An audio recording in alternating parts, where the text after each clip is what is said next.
Om Swastiastu. Om Swastiastu. Selamat pagi pemirsa Kompas TV Dewata, apa kabar Anda hari ini? Semoga semuanya dalam kondisi yang sehat dan berbahagia ya. Senang sekali pagi hari ini berjumpa kembali bersama saya Permana Dewi dalam Dialog Sapa Bali Pagi. Seperti biasa dalam Dialog Sapa Bali Pagi ini tentunya saya tidak sendiri ya. Di studio Kompas TV Dewata sudah hadir 3 orang narasumber yang sangat luar biasa dan juga berkompeten dalam bidangnya yang berkaitan dengan tema yang akan kita bahas pagi hari ini. Langsung saja saya akan kenalkan narasumber yang sudah hadir pagi hari ini di studio Kompas TV Dewata. Yang pertama sudah hadir Bapak I Gusti Made Arya Wisnu Mataram. Beliau merupakan Sekretaris PMI Provinsi Bali. Swastiastu. Sehat Pak? Sehat. Sehat ya. Selain Pak Wisnu, kita juga kedatangan Dr. Igede Sandias SOS MSI. Beliau merupakan Sekretaris PMI Kabupaten Buleleng. Selamat pagi Pak Gede. Om Swastiastu. Sehat Pak ya? Sehat. Sehat. Selain Pak Gede, kita punya satu lagi juga di studio Kompas TV Dewata sudah hadir Bapak Iketut Sasu Budi Satwam Eskom Mkom. Beliau merupakan Sekretaris 1 PMI Kabupaten Jembrana. Selamat pagi, Pak Sasu. Sehat Pak? Sehat. Sehat selalu ya. Di studio Kompas TV Dewata sudah hadir kawan-kawan dari PMI Palang Merah Indonesia. Pemirsa pasti penasaran, tema apa sih yang bakal kita bahas pagi hari ini? Apakah berkaitan dengan darah? Karena seperti biasa, kalau PMI itu memang selalu identiknya dengan donor darah, seperti itu ya. Tapi tenang pemirsa, untuk yang pagi hari ini akan kita bahas bukan berkaitan dengan darah ya. Karena tema kita pagi hari ini adalah aksi nyata PMI dalam respon kekeringan di Bali. Seperti yang kita tahu, Indonesia ini banyak sekali terjadi bencana ya. Salah satunya itu adalah bencana kekeringan. Dan saat ini PMI sedang fokus atau sedang concern dalam menangani kekeringan yang ada di Bali. Langsung saja kita ngobrol-ngobrol bersama dengan narasumber yang sudah hadir pada pagi hari ini. Nah, sebelum kita lebih jauh berkaitan dengan kekeringan itu sendiri, mungkin bisa dijelaskan dulu kepada pemirsa di rumah sebenarnya tugas dan fungsi dari PMI ini apa sih? Karena kan masyarakat tuh masih identiknya dengan darah seperti itu ya. Kita mulai dari Pak Wisnu dulu, boleh Pak? Baik, terima kasih. Selamat pagi pemirsa Kompas TV dimanapun berada. Om Swastiastu. Dengan tema seperti apa yang disampaikan tadi, masalah aksi nyata dalam kebencanaan di Bali. Yang sebelumnya kami sampaikan untuk PMI dalam hal ini pengembangan tugas-tugas daripada untuk membantu pemerintah Provinsi Bali adalah dalam kebencanaan. Nah, kebencanaan ini bukan saja untuk fungsi daripada sosial kemanusiaan untuk darah saja. Nah, kebencanaan ini ada bermacam-macam juga. Bencana dalam hal kedamaian, bencana dalam konflik. Nah, dalam bencana kedamaian inilah sosial kemanusiaan untuk misalnya adanya bencana banjir, bencana gempa, bencana tanah longsor, bencana kekeringan termasuk sekarang juga ini. Nah, disinilah fungsi daripada PMI Bali pada khususnya.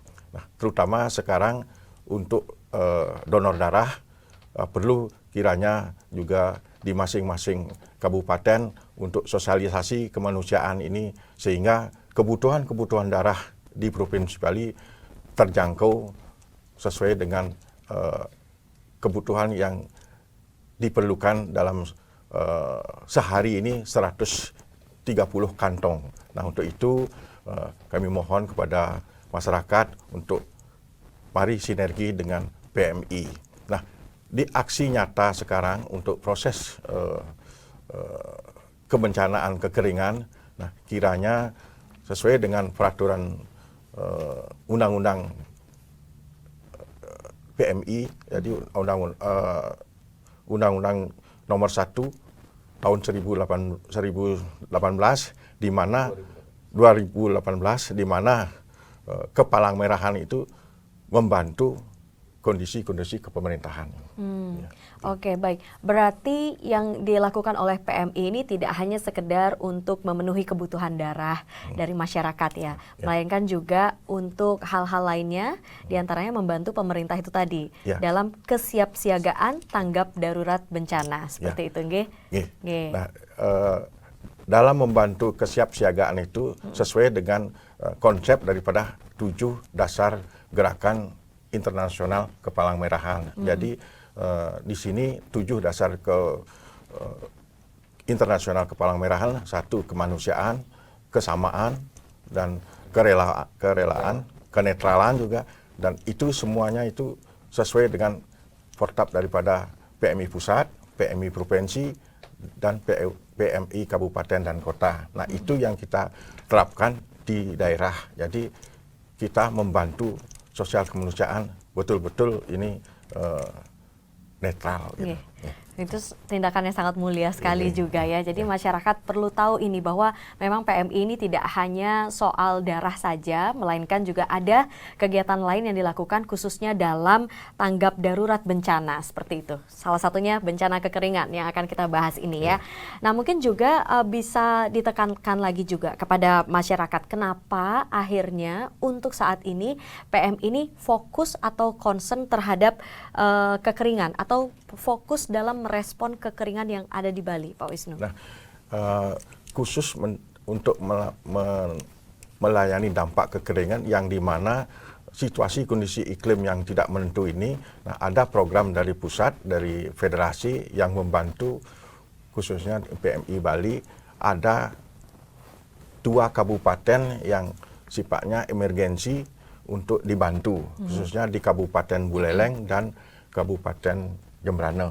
Nah, untuk itu sudah bergerak sekarang untuk menanggulangi hal-hal yang merupakan kekeringan. Kalau tidak salah di Jembrana itu 4 kecamatan, itu Kecamatan Jembrana, Kecamatan Negara, Kecamatan Melayu, dan Mendoyo. Nah, di sana distribusi yang sudah dijalankan, kami sudah sinergi juga dengan PMI Kabupaten, sudah terlaksana. Dari sekian hari itu sudah 8.000 sekian liter sudah didistribusi dengan menyelamatkan kalau tidak salah hampir 47.000 jiwa dari sekian lokasi, dari kepulauan-kepulauan air. Nah, walaupun dalam keadaan kondisi kering dan kadang-kadang hujan itu lebat, hujan itu sehingga airnya keruh, itu pun juga tidak berfungsi untuk sehingga kita membantu distribusi air bersih kepada masyarakat di 4 kecamatan ini.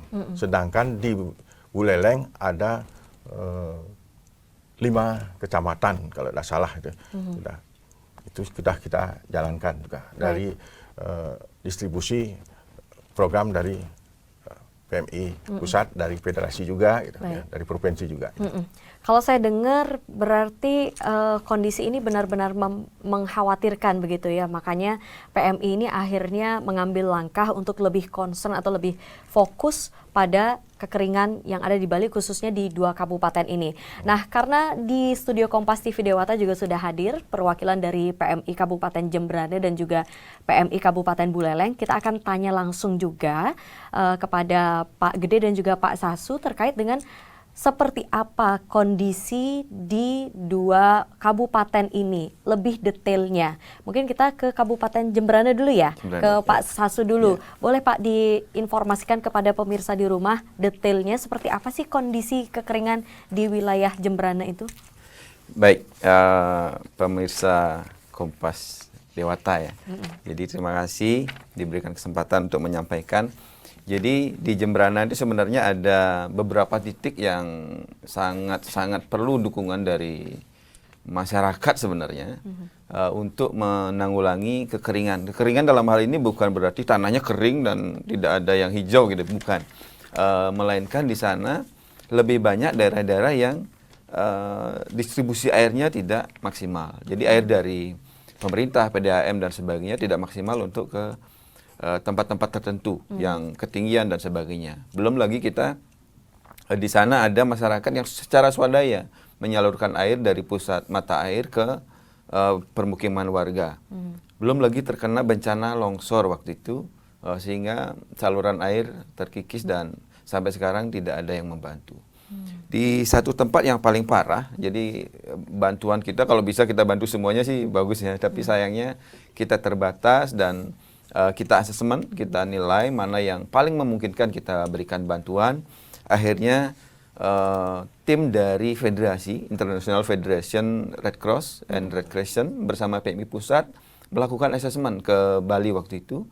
Kita sampaikan di Jemberana ada beberapa titik dan setelah di asesmen dinilai daerah Pancerdawa namanya. Pancerdawa, Banjar Pancerdawa di Kelurahan Pendem. Sebenarnya di kota itu, cuman daerahnya tidak terjangkau. Masyarakat di sana lebih banyak secara swadaya menyalurkan air.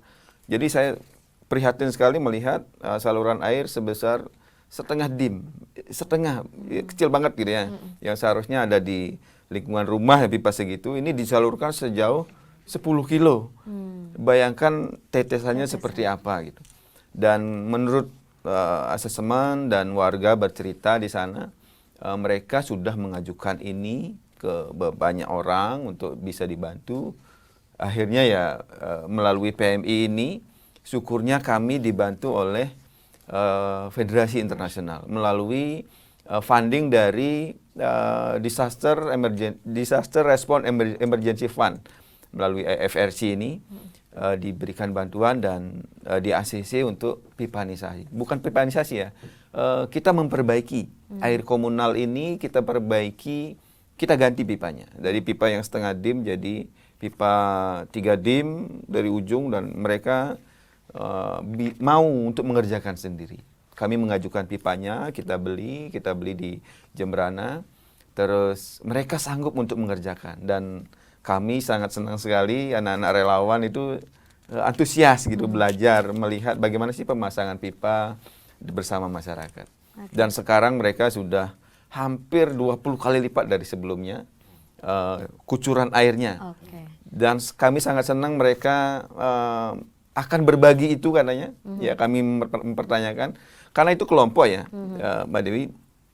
Kelompok namanya kelompok air bersih Mertajati. Komunitasnya 30 orang. Itu menjangkau sekitar 80 KK. Dan sekarang mereka akan berkomitmen akan menyalurkan itu dan mengajak masyarakat yang lainnya yang membutuhkan air diajak gitu. Jadi kayak sistem perawatannya bareng gitu ya. Ya, bareng supaya gitu ya. Supaya ada rasa memiliki juga gitu. Tapi bagus sekali loh Pak. Jadi dari PMI ini memberikan inspirasi juga ke masyarakat untuk akhirnya mau berbagi kepada yang lainnya juga seperti itu ya. Lingkungan apa tadi namanya? Pancerdawa. Pancerdawa. Daerah Kelurahan Pendem. Kelurahan Pendem. Oke, itu salah satunya ya yang masih sangat sulit sekali ya. Kalau di Buleleng seperti apa Pak Gede kondisinya? Baik, terima kasih. Jadi keadaannya tidak jauh berbeda ya. Keluasannya mungkin di Buleleng lebih luas ya. Layanan kami itu ada di 9 kecamatan, tapi 5 yang kena dampak kekeringan ya. Jadi kami sudah melakukan upaya-upaya kerjasama dengan relawan, kemudian beberapa LSM juga membantu kami dalam bagaimana mengatasi kekeringan di Buleleng. Nah, dari program DREP yang dirancang oleh IFRC melalui fasilitasi PMI Pusat ya, kami yang pertama mendapatkan alokasi dana untuk menyalurkan dan mendistribusikan air ya di 5 kecamatan. Yang paling kami lakukan concern itu di Kaliasem ya, itu adalah wilayah pariwisata sebenarnya, wilayah pariwisata, tetapi ada sedikit tempat yang mungkin agak ketinggian seperti di negara itu yang perlu diberikan perlakuan khusus di bidang air niki. Ya, kami memasang pipanisasi di situ kurang lebih 600 meter, kemudian ini berdampak pada 1146 KK, ya itu termasuk juga 6 banjar ya beberapa dari 6 Banjar, bukan semua Banjar ya, bukan semua penduduk dari Banjar, itu beberapa dari penduduk di situ, kemudian ada 4 SD. Jadi di situ sangat besar sekali menurut mereka masyarakat di sana dampaknya ketika nanti air itu bisa mengalir dengan baik ya. Dan itu dikerjakan juga oleh masyarakat di sana di Kali Asem ya. Antusias masyarakat di sana sangat besar ya. Itu yang kami lakukan di 2024 ini. Ya. Selain itu dampak kekeringan ini juga berakibat pada kesehatan masyarakat ya. Misalnya ada diare, kemudian juga kesehatan-kesehatan lain yang terganggu akibat kekurangan air. Kami juga mendampingi dengan sosialisasi edukasi di bidang kesehatan. Jadi di situ dilakukan edukasi terhadap masyarakat, ya. Baik itu secara terprogram kita kumpulkan melalui program Safari Kesehatan. Yang sebelumnya juga kita datang door to door untuk bagaimana supaya masyarakat itu respon terhadap kekeringan yang barangkali yang pengalaman kami itu setiap tahun ada di Buleleng. Ya, benar sekali. Ya. Dan ini justru miris sekali ya, karena tadi Pak Gede sampaikan bahwa itu adalah lingkungan pariwisata padahal gitu ya. Kali Asem itu ternyata masih ada daerahnya yang justru butuh air seperti itu.